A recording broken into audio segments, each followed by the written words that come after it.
नमस्कार। प्रस्तुत है आज का चिंतन। कोई भी किसान खेत में बीज डालने से पूर्व पहले उसे पानी से भरकर उसकी अच्छी तरह जुताई करता है, कूड़ा कचरा निकालता है, खाद डालता है।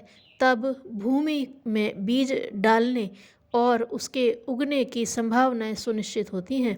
उपासना मनोभूमि में उगने वाला बीज है।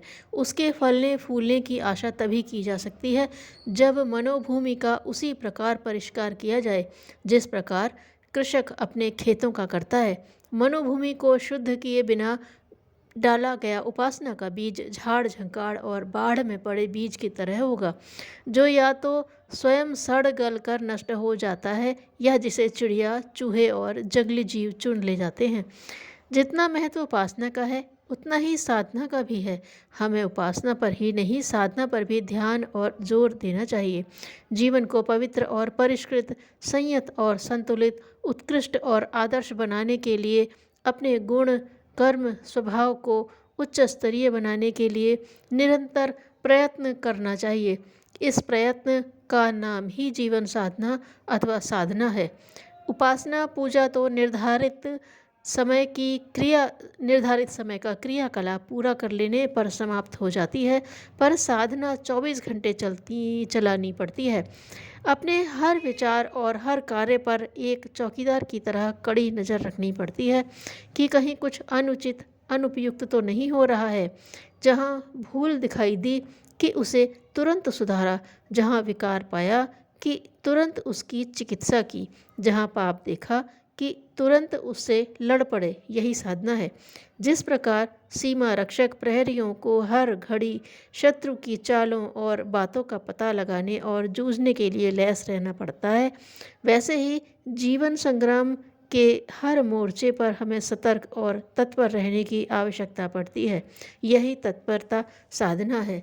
यह सोचना ठीक नहीं है कि भजन करने मात्र से पाप कट जाएंगे और ईश्वर प्रसन्न हो जाएंगे। अतएव जीवन को शुद्ध बनाने अथवा कुमार्गगामिता से बचाने की आवश्यकता नहीं। इसी भ्रमपूर्ण मान्यता ने अध्यात्म के लाभों से हमें वंचित रखा है।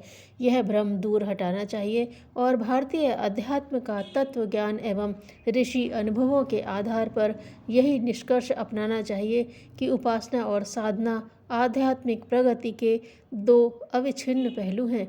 दोनों एक दूसरे के पूरक हैं। एक के बिना दूसरा अपूर्ण है। जिस तरह अन्न और जल, रात और दिन, शीत और ग्रीष्म, स्त्री और पुरुष का जोड़ा है, उसी प्रकार उपासना और साधना भी अन्योन्याश्रित है। एक के बिना दूसरा अकेला, असहाय एवं अपूर्ण ही बना रहेगा। इसलिए दोनों को साथ लेकर अध्यात्म मार्ग पर प्रगतिशील होना ही उचित और आवश्यक है।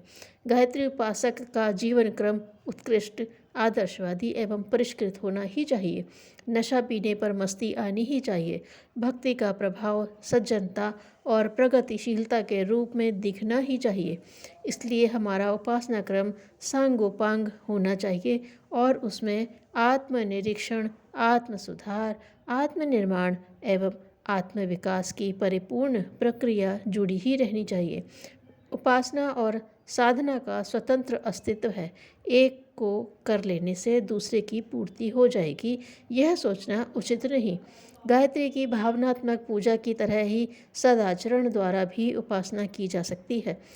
हम निष्पाप बने इतना ही पर्याप्त नहीं, वरन यह भी आवश्यक है कि अपने कर्म एवं स्वभाव में सद्गुणों का समुचित समावेश करके दिव्य जीवन बनाए। उसके द्वारा अपना और समस्त समाज का कल्याण करें। व्यक्तित्व को परिष्कृत और विकसित करते हुए ही हम आत्मिक प्रगति के मार्ग पर बढ़ते हैं और पूर्णता प्राप्त करने में सफल होते हैं। आस्था पहाड़ों तक को हिला देती है। धन्यवाद।